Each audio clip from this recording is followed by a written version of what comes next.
My name is Brent. This is Cerro Gordo. Well, this is the top of a 200-foot cliff here at Cerro Gordo. And in this video, I'm going to recruit some help, and we're going to try to put in some rock climbing routes here in this abandoned ghost town.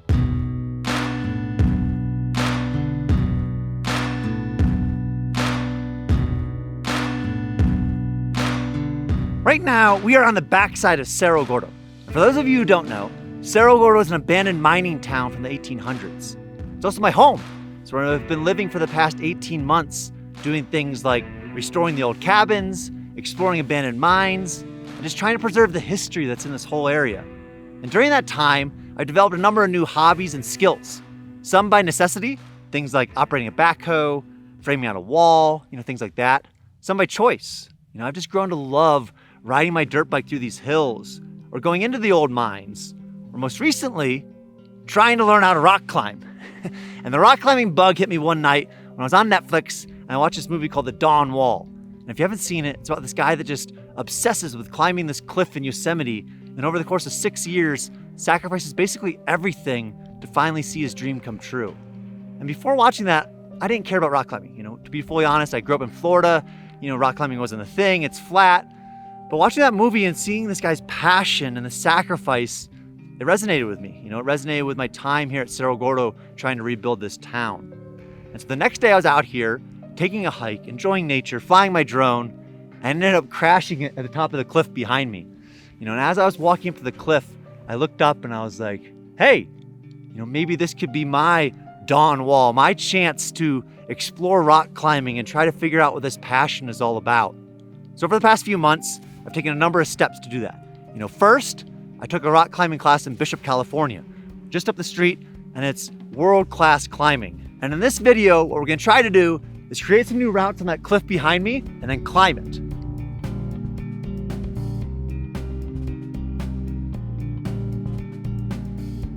Welcome to Cerro Gordo, Bobby. What are we trying to do today? So today we're going to go look at some cliffs and see if we can put in some climbing. So to help me on my quest to climb my own dawn wall, I recruited the help of a guy named Bobby Hutton. And Bobby has a channel called How Not To, which is a great channel where they talk about climbing and putting in bolts and routes. And he's just a super friendly guy with a passion for finding new routes on climbing walls. So given what I was trying to do, he was the perfect guy. And luckily enough, he agreed to come all the way out here to Cerro Gordo. And we had what we thought was going to be a relatively easy plan. We're going to go out, scout the wall, find a route, put in some bolts, and that would be that. That is not exactly how this adventure went, but it was definitely an adventure. So day one of the adventure was relatively uneventful, especially compared to the later days. The first day, Bobby and I walked up the wash here, and we were looking at this whole formation of rock, and we were looking for two main things. One, rock that was solid, meaning it wasn't very flaky, and there was going to be a good place to put in bolts. So this wall, it looks hard. The rock quality looks really nice, but from here it looks to be a little bit overhanging, and there's not a ton of features. Yeah, so there wouldn't be too much to grab onto, you mean? Yeah, totally. So for me as a novice, probably not the best place to start? Maybe not. Let's go closer and take a look at it. Yeah. Number two, a route that was relatively easy. I've only been rock climbing once, and I don't want to be one of these guys where my ambitions outpaces my skills and end up getting seriously injured. I think that Bobby told me that overconfidence is one of the main causes of injury in rock climbing, and I believe it. And so because of that, we ended up deciding on this wall here. All right, so we're up in the wash, or the crack above the cliff, and what are you thinking, Bobby? How you feeling? This is really cool.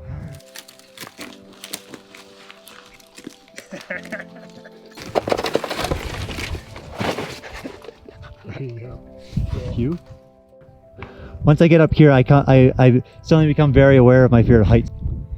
You have like 10 or 20 feet of not cliff over here. Okay. So it doesn't I'm not looking at a cliff, I'm looking at a little ledge. Okay, so we've got our anchor down there, and we've got some padding right here. We're going to go over the edge and see if the rock's worth climbing. The first trip to the peak was just to explore the route from the top down. The point of that was to make sure our path was climbable and free of rocks. So as we rappelled down, we were clearing any loose debris so that way it wouldn't fall on us when we finally started climbing from the bottom. It's gorgeous. There's like all sorts of fun movement. The rock is by and large very solid. There's some sharpness that we might have to tap some crystals down. But it's gorgeous, and just the view and the exposure. Nice. Yeah. That's what I like to hear. So any words of advice as I go down?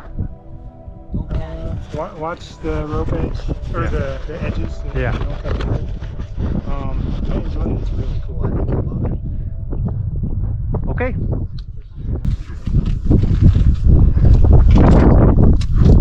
I'm terrified of heights, so that first little walk over the edge of a cliff is a feeling I'm still not used to. But one of the things I've loved about my time up at Cerro Gordo is getting comfortable with being uncomfortable.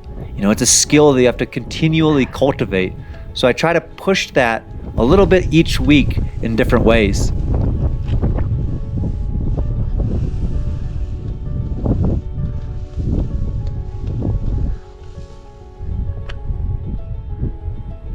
That's just kind of like steps almost, huh? Absolutely. That's cool.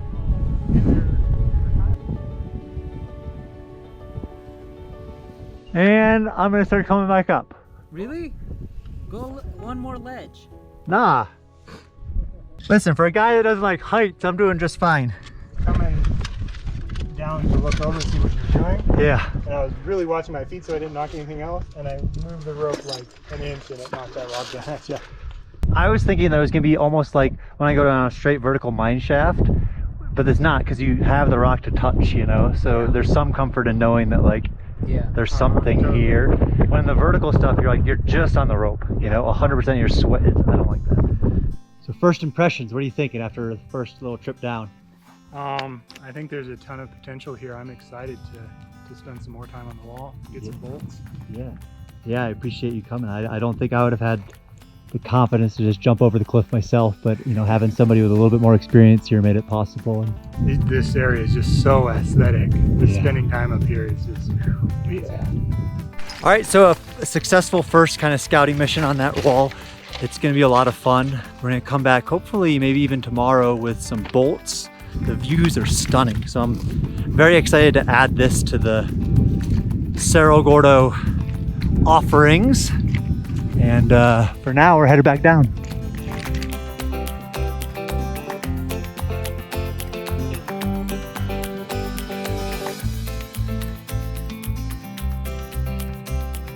And so then after day one came day two. And day two started with the best intentions. You know, we were gonna come up here, we were gonna put in 2 bolts, we were gonna rappel down, and we were gonna climb back up. And so I would finally, after months of planning, climb my own Cerro Gordo dawn wall.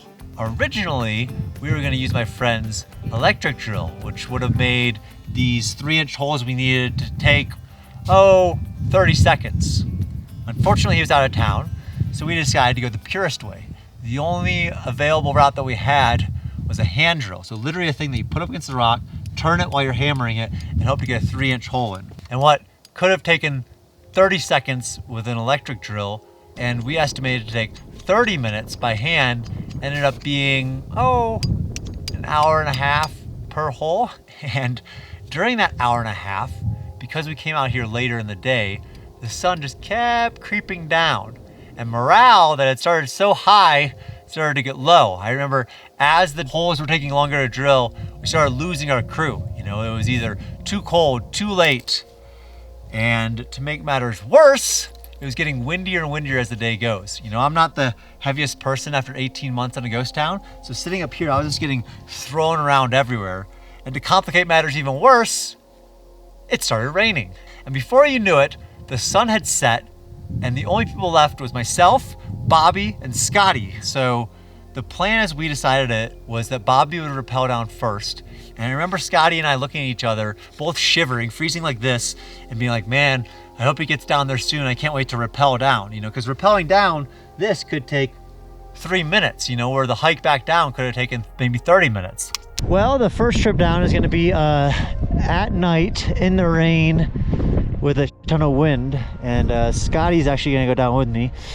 and it's freezing, and I am wearing essentially nothing, and I want to go down. Unfortunately, 30 minutes passed, and we had not heard anything from Bobby. I remember Scotty looking at me looking at Scotty, us kind of shrugging. The wind was so loud that night that I couldn't hear anything below us. We didn't know if Bobby was already at the bottom and he was yelling up, or if there was a problem along the way, or if he gotten injured. And so I remember we kept looking at each other, and I had no light, so we were all just huddled around Scotty's one little headlamp. And eventually we decided to call it. It was too dangerous to try to rappel down some super slick rock in the dark, not even knowing if Bobby was off the rope yet. And so we scampered back down the trail, eventually met up with Bobby. Bobby, how you feeling? Wet. Yeah, I'm pretty wet and I'm pretty cold, but the rope's there now. Yeah, come back in the morning. Yeah. Hey, Scotty, how you feeling? Glad we didn't do it. So we'll come back tomorrow and hopefully start the climbing portion of it, from the bottom up, because it's very late. Hand drilling takes much longer than anticipated, and it's cold and it's raining. And so day 2 ended soaking wet, morale kind of low, and at approximately 10 p.m. at night.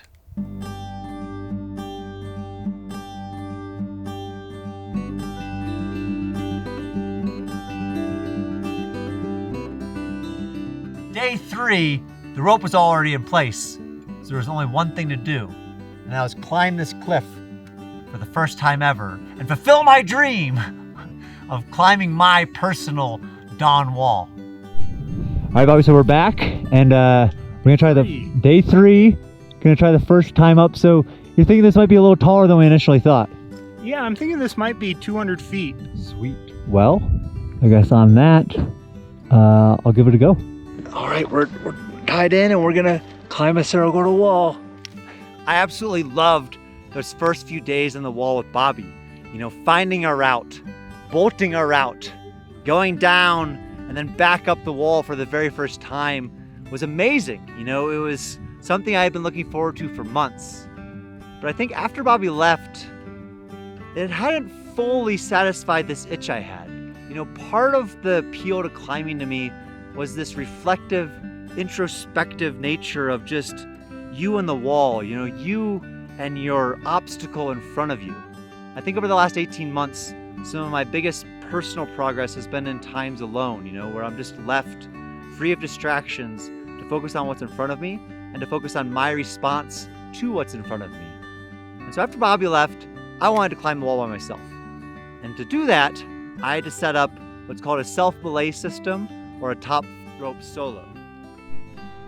Okay, so I'm back, and today I'm by myself, and you can see this is about as far as the dirt bike makes it. So basically, I'm going to tie a knot in the bolts that we have up there, and then I'm going to rappel down by myself and climb up by myself. And I'm going to use stuff like my micro traction and other things to prevent me from falling down if I were to slip. It's obviously a little bit more risky than having somebody belay you, but sometimes when you're alone in a ghost town, you gotta do stuff by yourself. And it actually most closely mimics what I do in the mines typically. Typically it's tied at the top. I'm using these devices to go down and up. So with that, let us start walking. All right, so I made it to the bottom of the pitch. Unfortunately, I need to go way up there. And since I'm not Alex Honnold and I'm not going to be free soloing myself up there, I need to go all the way around, then up a wash, and then up there. So, have a little water break, pack up all this stuff, and continue on my way. It's a relatively steep walk up here. Kind of just bushwhacking too. Eventually I need to put in a trail. Maybe even some guide ropes or something for this steeper part, because I'm almost falling over backwards with my big bag on. Ugh. Look at this. Even up here, up this wash in between two rock faces. Signs of humans. You know, so for context, I'm right over there. This is where I'll be roping down from. And right now I'm just kind of in between the two rocks.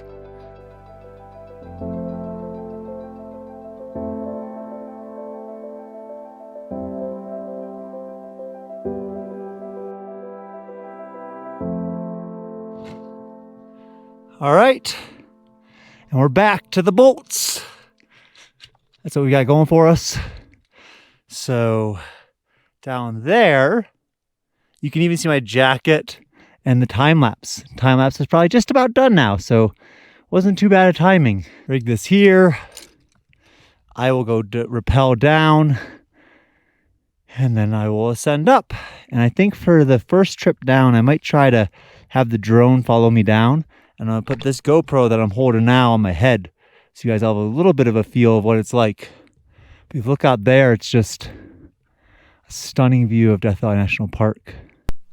All right, I think I'm about ready to go. For you actual climbers out there, I did a double figure 8 knot here, otherwise known as rabbit ears, and it looks pretty good. And the point of that is that way I have 2 ropes going down all the way to the bottom, just in case one rope messes up, then I can switch to the other one to rappel down. That way I'm not just kind of stuck at the top. So I wanted to have 2 ropes available. Also, you know, 2 points of failure just in case.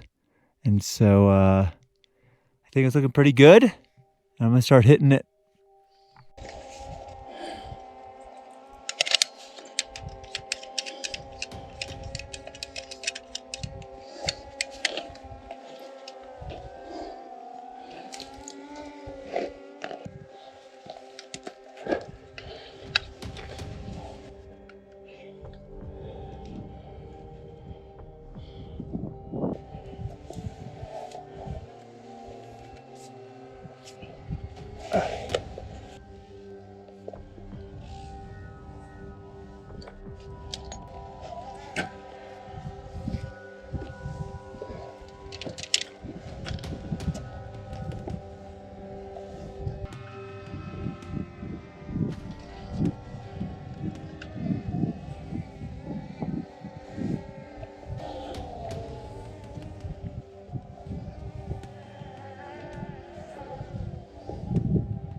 So I think the only appropriate thing is to come back in the morning at dawn, if you will, and climb it again with someone belaying me. So that way I can truly have an unencumbered trip to the top of this mountain. So for tonight, I rest, and I'll be back in the morning to climb some more.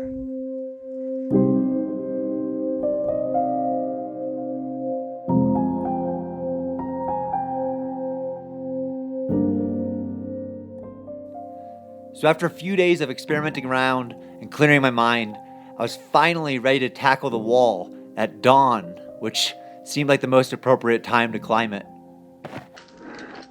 All right, and so we're back. It's just about time. I'm gonna try to have this drone follow me. It only has 20 minutes of fly time, so I gotta get up and down before 20 minutes, but I think it's possible. It's a good time of day. Should show you guys a decent view of the route.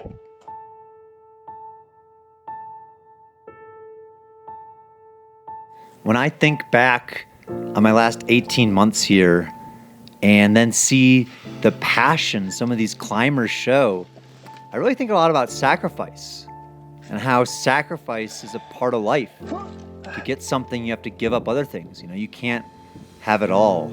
And so really what you're trying to do is just find something that you determine to be worth that sacrifice, that's worth giving up on all these other things. And so when I see climbers living out of their vans or literally hiding in the rocks of a state park to be able to climb all day and night, it's crazy. But that's their passion, you know, and they're willing to make that sacrifice for it. And to me, it took me 30 years of living to find something like that. You know, to find something that I was willing to give that level of sacrifice for, to live out of the van or in my case, to live in an abandoned town. And I think in the end, success, no matter how you determine it, is measured in what you sacrificed. Seeing Tommy climb that wall and all the sacrifices he made inspired so many, gave them a new passion, and myself included. So I just hope that maybe my time here at Cerro Gordo and the effort will inspire somebody else to pursue whatever their passion might be. So I guess the question I'm thinking about this week is just, what are you willing to sacrifice for? I think that'll tell you an awful lot about where your passions lie.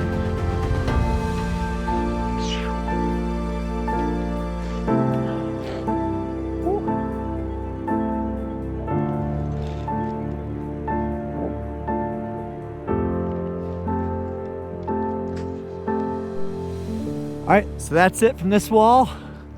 Wall has been climbed. Now, on to more of the better walls.